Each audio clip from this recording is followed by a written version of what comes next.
Hello, it's Jeremy Faust, MedPage Today and Inside Medicine. Today, we're going to be joined by Dr. Ashish Jha. Dr. Jha is the Dean of the School of Public Health at Brown University, but he's on leave right now because he is currently serving as the White House COVID-19 response coordinator. Dr. Jha, thanks so much for joining us.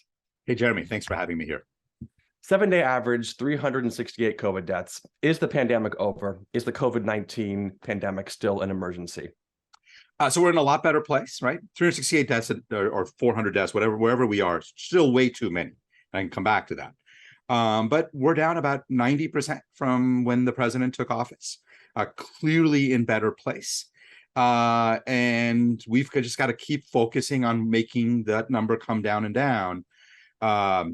Whether the emergency is over, we can talk about the public health emergency, which is a very specific set of technical tools that we have said is going to end in a few months. But clearly, COVID is still a major problem. Let's talk about the end of the public health emergency. And I think that there's a good sense that a lot of this stuff is sort of being redistributed. Like it'll go on, like telehealth can go on and other things don't need the PHE to continue. But how do we deal with tens of millions of Americans who don't have health care, who won't have vaccines and boosters and therapeutics and even COVID care paid for? Will they be sort of back to the sort of, I hate to say it, law of the jungle, where the American system doesn't have that safety net that our European counterparts do? Yeah. So two things, Jeremy. First of all, I think people really need to differentiate what public health emergency means and doesn't end. And I think there's been a lot of confusion caused by a lot of people who don't understand what the ending of the PHE does. So let me be very, very clear. The public health emergency has nothing to do with access to free vaccines and treatments. Zero. Like completely unrelated. Okay. Public health emergency is a set of tools, we often call them flexibilities, that health systems and others have around how they deliver healthcare. So you're a hospital. You want to set up beds in your parking lot. Before 2020, you couldn't just go do that for good reason. But in May of 2020, if you wanted to set up beds in the parking lot, the federal government said, go for it, because we knew why you were doing it. You were getting crushed. You needed that space. Our point is, after May 11th, that ability to go set up beds in a parking lot goes away. If you need to set up, you're going to have to go through a whole different set of rules now, right? There are supervision rules that Medicare has of who can supervise whom how. We suspended all those rules under a public health emergency because we needed to be able to let residents do things that in general only attendings would do. Because in the middle of a horrible crush of infections and deaths in April in New York City, we didn't want supervision rules getting in the way. We think in June of 2023, those supervision rules should probably go back. We made all these rules around telemedicine because we said remote care is going to be great. We did it for the public health emergency. We realized, actually, those are great. We want them. So we're going to keep them when the public health emergency ends. None of this is about free access to vaccines and treatments. You know, if we kept free access to vaccines and treatments is driven by the fact that we bought a bunch, right? And those will run out of the stockpile. I remind people, even if we kept the public health emergency going for another year or 2 years or 20 years, sometime this summer to fall, we would run out of our vaccines and treatments and we'd have to go to the healthcare system. So these are unrelated issues. And it's frustrating to me that there's still people who conflate them. It's really important for your readers to understand. On May 12th, the day after the PHE ends, they can go to a CVS, get the free vaccine, get free COVID, get free treatments. None of that changes. Now, last point. We will run out of vaccines and treatments, the free ones. And we're going to have to move to the regular healthcare system. We all know the regular healthcare system has a lot of strengths and a lot of problems. And one of the problems is that you have 8% of Americans, 30 million Americans who are uninsured, who are not going to be able to easily access these things. And so we are developing a plan for making sure the uninsured have access to free vaccines and free treatments after we move to that regular healthcare system. All the details of that plan are now worked out, but I can assure people this is something we're working on. And then because of the Affordable Care Act, people will have free vaccines forever. And then there's an issue of making sure that copays for treatments are minimized, particularly for low-income individuals. So there's a lot of policy work being done, but this idea that somehow the public health emergency ending has any impact on access to free vaccines and treatments? Zero. They're just unrelated issues. A lot of my readers and viewers are focused on what they should do, even in this moment, which to us seems old hat, but they have the same questions. Simple question about like healthcare facilities. Do you think that masks should be required in healthcare facilities forever, just from now on? Like, I'm willing to do that. Should that just be the thing? So this is a place where I lean a lot on CDC guidance. I think that CDC has laid out the context in which masking in healthcare facilities makes sense. I think their strategy and approach is very reasonable, right? Which is that focus on transmission. In places where you have high levels of transmission, asking people to wear a mask in healthcare facilities makes a lot of sense. In places with very little transmission, saying it's not required also makes a lot of sense. My kind of general feeling on this stuff is things like you should always do this, you should never do this, we should do it forever, we should never have done it at all. Those rarely work. And that's sort of not how we kind of live our lives. It's pretty reasonable to say, yes, when there's a lot of transmission, masking in healthcare facilities makes sense. I actually am finding that my readers are a little bit more on the concern side. And I want you to address them. Like, what do you say to people who just aren't really ready to move on from the kind of the peak vigilance? And in many cases, my readers are people who have very good reason to be worried. They're less protected. They're immune compromised. And then there are some people who I sometimes wonder if their current level of concern doesn't match where we are. And I'm wondering, like, what's your message to people who feel like what you just said, which is sort of a nuanced answer, leaves them behind? I think concern, like I have concerns. I think there's still a virus out there that's causing a lot of infections and causing a lot of people to get sick. I think being concerned is reasonable. I think the question is, what are you doing with that concern? What action is it leading you to?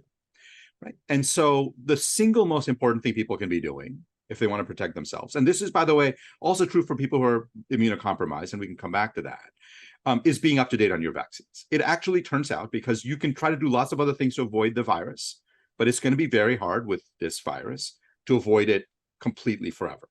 So you want to make sure that your immune system is as ready as it can be, that if you confront the virus, you're ready to take it on. And that means being up to date on vaccines. And then, thankfully, we have a couple of really terrific, one really high quality antiviral. And if you do get infected, taking it. I think that combination means if you do those things, it is exceedingly unlikely. And we can talk about people who are truly profoundly immunocompromised. But that's a very tiny portion of even immunocompromised people. But for everybody else, it means you're not going to end up in the hospital. You're not going to end up dying. Your risk of long COVID is going to be dramatically cut. And then you can decide, like, given all of that, what do you feel comfortable with? Most Americans are comfortable going out to restaurants, doing social things, including most elderly, most people with immunocompromised conditions. But some people are not. And I totally respect that. And I think we've got to continue to find ways of continue to help protect those people. All right, before we get to some reader questions, let's talk about long COVID. I think that you've been quoted as saying maybe the real risk is in the single digits. I think there's some people who say it's higher. Some people say it's lower than that. If it's 5%, that's still 16 million people in this country. Do you predict that disability claims are going to go up? And who's going to adjudicate that? Because actually, this is a condition that's really hard to define. Yeah. So let's talk about long COVID. And here's kind of how I think about it and how the administration thinks about it. First of all, it's a real thing, right? Like, clearly there are people who get infected, who recover, but then have persistent symptoms for long periods of time. And the reason I say it's single digits is there are a bunch of badly done studies like that don't have controls, that at 4 weeks ask people, are you still tired? And people say yes. And then you get 35%. That's not long COVID. But there are well-done studies that look out to 3 months and 6 months and find a series of patients who still are really suffering. Some of them are incapacitated. Some of them just have significant issues. And then that number probably is in the single digits in terms of proportion of people. The second thing we know about long COVID is that you can reduce your risk of long COVID by 50, 80, 90%, depending on the study, by being up to date on your vaccines. So the single biggest thing you can do, beyond avoiding infection, is making sure you're up to date on your vaccines. Third, there's a little bit of evidence, not very good, I don't want to over torque on this, that antivirals, and by the way, if you think about the mechanism of long COVID, it stands to reason that antivirals should reduce your risk of long COVID. And so there is a little bit of evidence, little, I don't want to overstate that. And that's the work is being done. Okay, now, here's what else we know. there is probably long COVID is probably 3 or 4 different conditions that are all getting lumped into one category, right? For some people, it's persistent antigen or persistent virus. For some people, it's immune dysfunction. For some people, it's organ damage from the original infection. For some people, it's about endothelial damage that comes and then kind of the sequelae of that. And that's not meant to be a comprehensive list. A lot of research being done to both sort that out and figure out how we treat folks. And then, yeah, there's an administration-wide, government-wide approach to sort of thinking about how do we understand the disability impacts? How do we adjudicate that? All of those things are being developed, and then, of course, how do we make sure we continue caring for those people? That work is ongoing. We put out a report in August, kind of listing all the stuff the administration is doing. It's getting updated, but we have mechanisms for adjudicating people's disability, and people who are disabled are going to get the care and the resources they need. James A. Aloisi writes, as of today, there's no guidance regarding whether older and high-risk people who receive the bivalent booster in September, October are eligible for an additional boost this April and May. Is this decision, we're going to wait until fall of 2023? How do people who need to be up to date more than once a year stay up to date? So we've always been guided by evidence on this. And the FDA makes this decision when they see evidence that an additional shot protects people against serious illness and death. They make a recommendation. That's what the FDA did last March, February, March, whenever it was, about that second booster. They saw data from Israel that was very compelling, that an additional shot made a big difference in reducing illness and death. And so the FDA came out and recommended it or authorized it. And then as CDC recommended it, and then a lot of seniors got it. That's the process we follow. Like, we look for evidence. The FDA looks for evidence. When they see it, they will make that recommendation. All right, last reader question, then I'll end with some of mine. Caroline asks, what's being done to monitor and improve air quality in high-density public spaces to reduce transmission of airborne diseases, including healthcare facilities, nursing homes, airports, and schools? Yeah, a lot of progress, more to go. So there was a lot of money in the American Rescue Plan for schools to upgrade their ventilation. We have done a ton of work with schools around the country to make sure that, because it's not just about giving people money, it's about like, how do they do it, technical standards, who do they call? School leaders are not indoor air quality experts. So we've seen a lot of progress in schools around the country in this area. What we're working on, so ASHRAE is the standard setting agency or body. It's an independent body that sets standards for indoor air quality. They have made a promise that they're going to come out in early April with new air quality standards. I think what we will see there is then a lot of states, a lot of building operators will adopt those standards and upgrade their indoor air quality through that. So that's been important work. We've done a ton of stuff inside the federal government to make sure our buildings have substantial improvements in indoor air quality. And then we have been trying to get more guidance out to other sectors. Healthcare is different. Healthcare indoor air quality has usually been regulated by states. OSHA is, and this is publicly known, OSHA has been working on healthcare standards, a whole set of issues, including indoor air quality. Those are going through some final, kind of interagency work and all of that, and those will be coming out soon.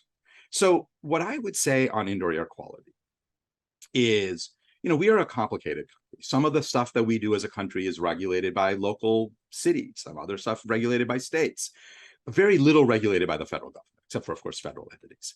But the federal government could do a lot in kind of leading the way, showing people what good indoor air quality is, raising the profile. That's one of the reasons we had that indoor air quality summit. And obviously, Congress has put a lot of resources into this as well. I think we've seen a lot of progress. We just have a lot more work to do on this.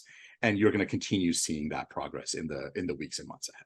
You're one of the high-profile kind of COVID experts who went from civilian to government insider pretty much overnight. I mean, obviously, you were advising, very closely, but your position changed quickly. What is something that you understand now from doing this job that you just couldn't have understood before? What's it like going from outsider to insider? Yeah, very quickly on this, Jeremy, what I will say is, we have a very complicated form of government in America, which is because we have a complicated country. There are a lot of things that people have this idea that somehow the federal government can make anything happen. Turns out state governments have a lot of say over lots of things. There are times when, for instance, in 2020, I did not agree with policies of the Trump administration. And I was really pleased to see that states had the ability to say no and go their own way. Right? That is a feature of our democracy. And the job inside the federal government is certainly coordinate all the complex agencies within the federal government, but also to work with states, to work with localities. Just in the last week, I've spoken to mayors of a whole bunch of different states, because mayors have a very big role. What I have learned is that in this very complicated and diverse country of ours, the ability to move policy resides at lots of different levels. And if you want to try to move it all in one direction, you've got to coordinate and bring people along. That soft power matters as much as anything else. And it takes time, and it takes effort, and takes work, and to build that trust and coalition. But that's what we've been focused on doing, with the very simple goal of, we want to make sure we're protecting people as we pull out of this public health emergency. My experience has been that when you took your role, you actually opened your circle, brought more voices in, even those you didn't agree with and disagree with. I think that's been to your credit. Thank you so much for sharing your views, for all the work you've done on this project. Very complex issues, and you're a genius at explaining them. So thank you so much for being with us. Jeremy, thanks for having me here.